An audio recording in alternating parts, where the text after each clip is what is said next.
తీవ్రవాది doctor Umar Nabi ఒక వీడియోను విడుదల చేశాడు. అంటే అతను ఈ సూసైడ్ మిషన్లో తన్ను తాను పేల్చుకొని చనిపోబోతున్నామని తెలిసి రెడ్ ఫోర్ట్ వద్దకు కారు తీసుకొని వెళ్ళాడు కదా. దీనికి ముందు ఇతను ఒక సెల్ఫీ వీడియోను రికార్డ్ చేశాడు. ఇప్పుడు ఆ వీడియోను ఎన్ఐఏ వాళ్ళు, అంటే ఇది ఎందుకు వీళ్ళు రిలీజ్ చేస్తారు, ఒకటే ఫ్రెండ్స్, ఇక్కడ మతానికి తీవ్రవాదానికి ఎటువంటి సంబంధము లేదండి. కానీ వీళ్ళు తెలివిగా ఏం చేస్తున్నారు అంటే మతం పేరుని వాడుతున్నారు. ఎందుకు ఇలా చెప్తున్నానంటే, డాక్టర్ ఉమర్ అతను ఏం చెప్తున్నాడు ఈ వీడియోలో, చాలామందికి ఇలాంటి ఆత్మాహుతి దాడి అంటే తప్పుడు ఆలోచనలు ఉన్నాయి. యాక్చువల్గా ఇస్లాంలో ఇది చాలా చాలా ముఖ్యము. ప్రతి ఒక్కరు కూడా తమ ప్రాణాలను అర్పించడానికి, ప్రాణత్యాగము చేయడానికి సిద్ధముగా ఉండాలి. ఇదే మన మతము చెప్తుంది. మీరు చూడండి, ఒక మజూర్ ఆజాద్ అనండి, లేదా మీకు హఫీజ్ సయ్యద్ అనండి, వీళ్ళు కదా వీళ్ళ మాస్టర్స్, వీళ్ళ లీడర్స్. వీళ్ళు ఎవరైనా ఎప్పుడైనా ఇలాగా ఆత్మాహుతి దాడి చేసుకొని మరణించినట్టు మీరు వార్తలు విన్నారా? ఎక్కడైనా ఒక వార్తాపత్రికలో మీరు చదివి ఉంటారా? లేదండి. మీకు ఇలా విక్టిమైజ్ అయ్యే వాళ్ళందరూ కూడా, అంటే ఎవరికైతే వీళ్ళు బ్రెయిన్ వాష్ చేస్తారో వాళ్ళందరూ కూడా మీకు యువకులే, చిన్న వయసు వాళ్ళే. వాళ్ళు ఈజీగా ఇన్ఫ్లుయెన్స్ అవుతారు. ఇది ఎలా నేను చెప్పగలను అంటే, ఇప్పుడు ఈ బిలాల్ వానీ అని అంటున్నాను కదా, పోయిన వీడియోలో చూడండి, ఒక వీడియోలో ఒక విషయం మాట్లాడుతున్నాము, దానికి రిలేటెడ్గా ఇంకొక వార్త, దాని తరువాత ఇంకొక వార్త, ఇదే ప్యాటర్న్. సో ఇప్పుడు ఈ బిలాల్ వానీ వయసు ఎంత అండి? 20 ఏళ్ళు, బిఎస్సి చదువుకున్న ఒక డిగ్రీ హోల్డర్ అండి. ఇతనికి ఏ స్థాయిలో బ్రెయిన్ వాష్ చేయబడింది అంటే, ఇతను డాక్టర్ ఉమర్తో కలిసి యావత్ భారత్లో కొత్త కొత్త రకమైన ఇలాంటి కుట్రలు, అడిగితే మతము పేరు వాడి ఇలా పిచ్చి పనులు చేసే పిచ్చి వాళ్ళు మీకు ఎంతమంది తిరుగుతున్నారు.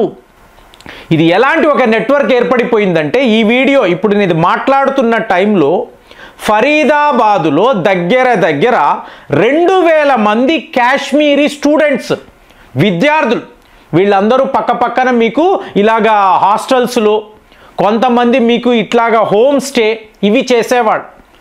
సో ఈ స్టూడెంట్స్ ప్లస్ అక్కడ నివసించే పౌరులు, సో వీళ్ళందరి మీద ఇవాళ విచారణ. ప్రతి ఇల్లు, ఎందుకంటే ఇళ్లలోనే మీరు బాంబులు తయారు చేస్తూ ఉంటే, ఇళ్లలోనే మీరు డ్రోన్లు తయారు చేస్తూ ఉంటే అసలు మీ నెట్వర్క్ ఏమిటి? 2000 మంది కాశ్మీరీ స్టూడెంట్స్, సరిగ్గా అక్కడ అనంతనాగ్ అనండి, పుల్వామా అనండి, ఇక్కడంతా కూడా ఇలాంటి రైట్సే. మీకు అల్ఫలా యూనివర్సిటీ అడ్డంగా దొరికిపోయిందండి. ఈ యూనివర్సిటీని వీళ్ళు 78 ఎకరాలు వీళ్ళకి పర్మిషన్ ఇచ్చి పెట్టుకోండి, తరువాత భారత్లో జిహాదీ కార్యకలాపాలు నడిపించండి, మేము టోటల్గా మీతోనే ఉన్నాము అని కొంతమంది బాగా పలుకుబడి ఉన్న ఈ రాజకీయవేత్తలు వీళ్ళు చేసిన వెధవ పనులు, పిచ్చి చేష్టలు. దాంతో ఎంతో భవిష్యత్తు ఉండే యువకులు, బాగా చదువుకున్న వాళ్ళు, డాక్టర్లు టోటల్గా తప్పుదోవ పట్టి వాడు క్లియర్గా చెప్తున్నాడు, నేను ఇప్పుడు చనిపోవడం అనేది నాకు చాలా ఆనందంగా ఉంది, నేను ఎక్కడా బాధపడడం లేదు, ఇది చాలా చాలా ముఖ్యము, మన అందరము కూడా ఇలా ప్రాణత్యాగాలు చెయ్యాలని చెప్పి ఆ వీడియోను రికార్డు చేసి తరువాత ఎవరెవరికి పంపించాలో, అంటే వాడి మిత్రులు అనండి, ఆ నెట్వర్క్లో ఉన్నవాళ్ళు, పాకిస్తాన్లో వీళ్ళ హ్యాండిలర్స్, టర్కీలో ఉండే ఏజెంట్స్, వీళ్ళందరికీ కూడా పెట్టి నేను ఒక ఘనకార్యాన్ని చేస్తున్నాను, చాలా గొప్ప పనిని చేస్తున్నాను చెప్పి వెళ్ళాడు. తనకు తాను పేల్చుకొని చనిపోయాడు. ఇవాళ ఇతను ఏమంటున్నాడు? మ్యాటర్డమ్ ఫార్ ఇస్లాం. అర్థం ఉందా అండి? ఏ మతమైనా నీకు నువ్వు వెళ్ళి చనిపో, ఏమంటారండి? బాగా చదువుకో, మంచి ఉద్యోగాన్ని సంపాదించు, పెళ్లి చేసుకో, పిల్లల్ని కను, వాళ్ళను పెంచు, ఇదే కదండి అందరూ మాట్లాడతారు. ఏ మతమైనా మంచే కదా మాట్లాడుతుంది. కానీ ఇక్కడ ఏమైపోయింది? ఇలా తీవ్రవాదుల్లా మారిపోండి.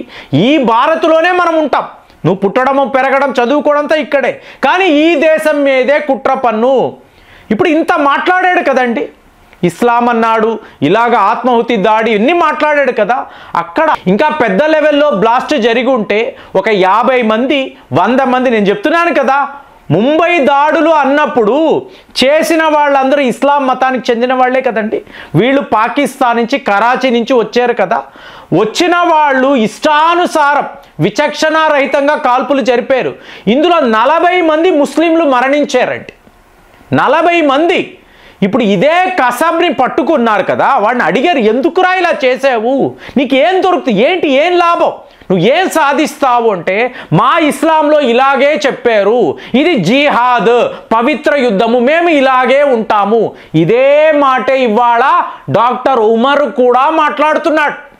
అంటే ఒకే నెట్వర్క్, ఒకలాంటి మాస్టర్సే వీళ్ళకి బ్రెయిన్ వాష్ చేస్తున్నారు. వయస్సు అంటారా, ఎవరికి కూడా అందరూ 40 బిలోనే ఉన్నారు. పెద్దవాళ్ళు అంటారా, వాళ్ళు ఇందులో చిక్కుకున్నారు. సో వీళ్ళకి ఇవ్వబడిన ట్రైనింగ్ ప్రోగ్రాములో ఇలాంటి విషయాలలో వాళ్ళు పూర్తిగా పొలిటికలీ మోటివేటెడ్. ఈ ఓటు బ్యాంక్ పాలిటిక్స్ అంటాం. ఇప్పుడు చూడండి, ఒక్క ఫరీదాబాదులో 300 మసీదులు ఎలా వచ్చాయని ఎవరికి అర్థం కావడం లేదు. ఆ టైంలో ఇలాగ వీళ్ళకి పర్మిషన్స్ ఇచ్చేశారు. మీ ఓట్లంతా మాకే, పలానా స్థలం ఇస్తాం, మీరు ఒక మసీదు కట్టుకోండి. ఇవాళ మొత్తము ఇప్పుడు నేను చెప్తున్నా, ఈ బిలాల్ వాణి అనబడే వ్యక్తి, ఇతను శ్రీనగర్లో ఒక మసీదులోనే తన మీటింగ్ పెట్టుకునేవాడు. వయసు ఎంతండి, 20 ఏళ్ళు. 20 ఏళ్ళు తక్కిన కుర్రాళ్ళనంతా కూడా కూర్చోబెట్టుకొని, పవిత్ర స్థలము కదండి మసీదు అంటే, ఆలయం కదండి, ఆలయాల్లో మీరు ఇలాంటి హింస కోసరము, ఇలాంటి కుట్ర కోసరము ఆయుధాలు పట్టుకొని తిరుగుతారా? గురుద్వారాలో ఇలాగే ఆయుధాలను దాచుకున్నారండి. ఎక్కడ, లండన్లో, కెనడాలో, ఇక్కడంతా ఖాళిస్తాన్ పోరాటదారులు గురుద్వారాలో ఆయుధాలను పెట్టుకొని ఎప్పుడు అవసరం ఉంటుందో అక్కడికి వెళ్ళి క్లాక్ రూమ్ నుంచి వీళ్ళకి కావలసిన ఈ గన్లు, రైఫిళ్ళు, బాంబులు తెచ్చుకునేవాళ్ళు. ఆలయాల్లో ఇలాంటి ఆయుధాలంటే ఏం మాట్లాడాలని అడిగితే మతము అంటారు.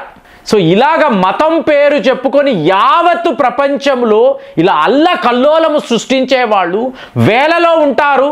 వాళ్ళ మాట, వాళ్ళ బ్రెయిన్ వాష్ని ఎవరైనా వింటే మాత్రము ఖచ్చితంగా వాళ్ళ జీవితాలు సర్వనాశనం అవుతాయి. సో అది తెలుసుకోకుండా ఇవాళ ఒక మంచి కెరియర్, ఎంతోమందికి సేవలు చేయాల్సిన వాడు ఇలా తీవ్రవాదిలాగా మారి మళ్ళీ వీడియోలో గొప్పగా చెప్పుకున్నాడు. ఏం తప్పు లేదండి, ప్రతి వాళ్ళు మతము కోసం ప్రాణత్యాగాలు చెయ్యాలి. సో నేను గర్వపడుతున్నానని చెప్పి మాట్లాడుతున్నాడంటే, ఇలాంటి వాళ్ళు, ఇలాంటి పిచ్చి వాళ్ళు ఈ భూమి మీద తిరుగుతూ ఉంటే మనం ఏం మాట్లాడాలి? కాబట్టి ఇవాళ ఏంటి, 4 రాష్ట్రాలలో ఎక్కడైనా కూడా బాంబు దాడులు జరగవచ్చు అని చెప్పి ఇవాళ వీళ్ళు వార్తలు.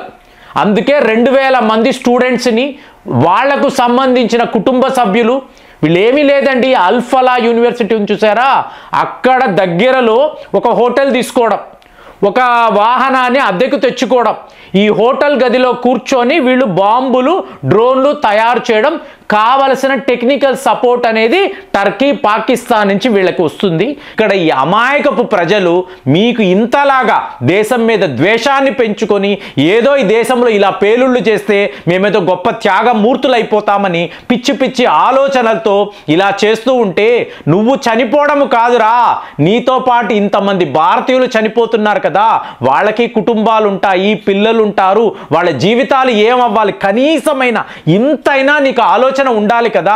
అది ఏమీ లేకుండా మా మతము తీవ్రవాదమే, అక్కడ ఇలాగే చెప్పబడిందని చెప్పి యావత్తు ప్రపంచానికి తప్పుడు ప్రచారం చేసి, ఇలాంటి ప్రాపగాండా చేసి నీ ప్రాణాలు తీసుకోవడం కాదు, ఇంకా 10 మంది ప్రాణాలు తీస్తున్నారంటే మీరు ఎవరు స్వర్గానికి వెళ్ళరు, అల్లా వద్దకు వెళ్ళరు, మీరు వెళ్ళేది నరకానికే.